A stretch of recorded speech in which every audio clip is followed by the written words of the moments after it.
Hello दोस्तों, मैं माला रावल स्वागत करते हैं अपने यूट्यूब चैनल नर्स दीदी में। आज का हमारा टॉपिक है गेमेटोजेनेसिस। गेमेटोजेनेसिस क्या है, इसके कितने टाइप है, इनके बारे में हम डिटेल में बात करेंगे। इससे पहले आप मेरे चैनल को सब्सक्राइब कर दीजिए और वीडियो को लाइक कर दीजिए।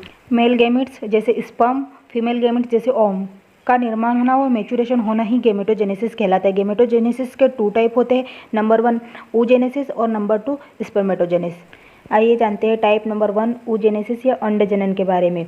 मादा में ओवम का विकास या मैच्योरेशन ही अंडजनन या oogenesis कहलाता है। यह प्रोसेस ओवरी में संपन्न होती है। एक और जहां पुरुषों में स्पर्म के विकास एवं परिपक्वन की प्रोसेस प्यूबर्टी के ठीक पहले शुरू हो जाती है, वहीं दूसरी ओर फीमेल में ओवम की प्रोसेस इंट्रायूटरन लाइफ के दौरान ही प्रारंभ होती है। फीमेल के ओवरी में जन्म से पूर्व ही जर्म सेल में तेजी से समसूत्री विभाजन होते हैं तथा उगोनिया में परिवर्तित हो जाती है। इनमें से कुछ उगोनिया प्रथम अर्धसूत्री विभाजन की प्रोफेज अवस्था में प्रवेश कर जाते हैं, जिन्हें प्राथमिक ऊसाइट कहते हैं। प्राइमरी ऊसाइट में 44 पर डबल एक्स गुणसूत्र पाए जाते हैं। एक मादा में जन्म के समय लगभग 2 मिलियन प्राइमरी ऊसाइट मौजूद रहते हैं। प्यूबर्टी के टाइम इन प्राइमरी ऊसाइट में प्रथम अर्धसूत्री विभाजन पूर्ण हो जाता है। इस विभाजन के द्वारा प्राइमरी ऊसाइट से एक सेकेंडरी ऊसाइट तथा एक पोलर बॉडी का निर्माण होता है। सेकेंडरी ऊसाइट तथा पोलर बॉडी दोनों में ही क्रोमोसोम्स की संख्या 22+X तथा 22+X होती है, लेकिन साइटोप्लाज्म की मात्रा अधिक होने के कारण सेकेंडरी ऊसाइट का आकार पोलर बॉडी की तुलना में बड़ा होता है।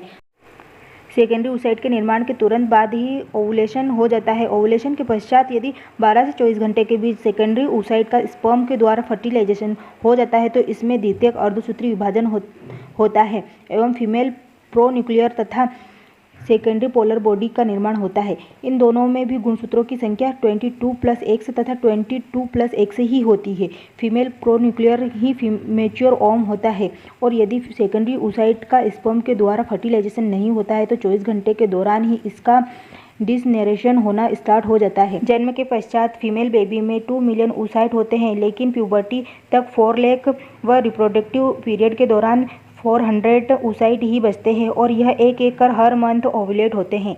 चलिए जानते हैं टाइप नंबर 2 स्पर्मेटोजेनेसिस। एक मेल में प्राइमरी जर्म सेल से स्पर्म के निर्माण एवं मैच्योरेशन की प्रोसेस को स्पर्मेटोजेनेसिस कहते हैं। स्पर्मेटोजेनेसिस के दौरान 2 प्रक्रियाएं घटित होती है। फर्स्ट, स्पर्मेटोसाइटोसिस। स्पर्मेटोसाइट से स्पर्मेटिड के बनने की प्रोसेस स्पर्मेटोसाइटोसिस कहलाती है। Second, spermiogenesis. स्पर्मेटिड का स्पर्मेटोजोआ में परिपक्वन स्पर्मियोजेनेसिस कहलाता है। अभी तक हमने स्पर्मेटोजेनेसिस के बारे में बात करी थी, तो अब हम जानते हैं कि स्पर्मेटोजेनेसिस के दौरान स्पर्म का निर्माण कैसे होता है। तो मेल में स्पर्म का निर्माण टेस्टिस में पाई जाने वाली सेमिनिफेरस नलिकाओं में होता है तथा यह अग्र पीयूष ग्रंथि से स्रावित होने वाले हार्मोन फोलिक स्टिमुलेटिंग हार्मोन के द्वारा होता है। स्पर्मेटोजेनेसिस की प्रोसेस प्यूबर्टी से ठीक पहले प्रारंभ होती है। प्यूबर्टी से ठीक पहले प्राथमिक जनन कोशिकाएं स्पर्मेटोगोनिया का निर्माण करती है। यह प्रक्रिया समसूत्री विभाजन द्वारा संपन्न होती है। स्पर्मेटोगोनिया से प्राथमिक स्पर्मेटोसाइट का निर्माण होता है, जिसमें 23 जोड़ी गुणसूत्र पाए जाते हैं। इसमें से 22 जोड़ी गुणसूत्र तथा एक जोड़ा लिंक गुणसूत्र होता है। लगभग 15 से 18 दिनों तक प्राथमिक स्पर्मेटोसाइट प्रथम मायोटिक डिवीजन की प्रोसेस अवस्था में रहता है।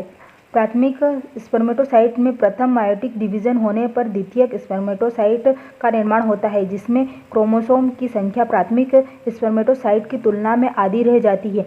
द्वितीयक स्पर्मेटोसाइट में तृतीय अर्धसूत्री विभाजन होने पर 4 स्पर्मेटिड का निर्माण होता है। इसमें से 2 स्पर्मेटिड्स में गुणसूत्रों की संख्या 22+X होती है, जबकि शेष 2 में 22+Y एवं 22+Y होती है। स्पर्मेटिड के निर्माण के पश्चात इसमें अनेक मॉर्फोलॉजिकल परिवर्तन होते हैं तथा यह एक स्पर्मेटोजोआ में परिवर्तित हो जाता है। स्पर्मेटिड से स्पर्मेटोजोआ के निर्माण के दौरान इसमें किसी भी प्रकार का विभाजन नहीं होता है। नर में स्पर्मेटोगोनिया से स्पर्मेटोजोआ बनने की प्रक्रिया में लगभग 61 दिन का समय लगता है। स्पर्मेटोजेनेसिस की प्रोसेस शरीर के तापमान से लगभग 3 डिग्री सेल्सियस कम तापमान पर सफलतापूर्वक घटित होती है। टेस्टिस के एब्डोमिनल कैविटी से बाहर स्थित होने तक स्क्रोटम के चारों तरफ पतली परत से कम वसा की मात्रा टेस्टिस के अंदर के तापमान को शरीर के सामान्य तापमान से कम बनाए रखने में मदद करती है। जैसे ओवम का स्ट्रक्चर एग के समान दिखाई देता है, वैसे स्पर्म भी 3 भाग से मिलकर बना होता है, हेड, बॉडी और टेल। स्पर्म का सिर लगभग पूरी तरह से इसके केंद्रक से भरा होता है जिसमें डीएनए पाया जाता है। इसके अलावा हेड वाले भाग में ओवम की बाहरी परत को भेदने के लिए आवश्यक एंजाइम हाइलुरोनिडेज भी पाया जाता है। हेड का टिप वाला हिस्सा एक्रोसोम कहलाता है। स्पर्म की बॉडी को मीट पीस भी कहते हैं। इसमें माइक्रोकांड्रिया भरी होती है। स्पर्म की पूंछ का तेल शुक्राणुओं की गति में सहायक होता है। वीडियो कैसी लगी? वीडियो को लाइक कर देना, चैनल को सब्सक्राइब कर लेना और शेयर करना बिल्कुल ना भूलें।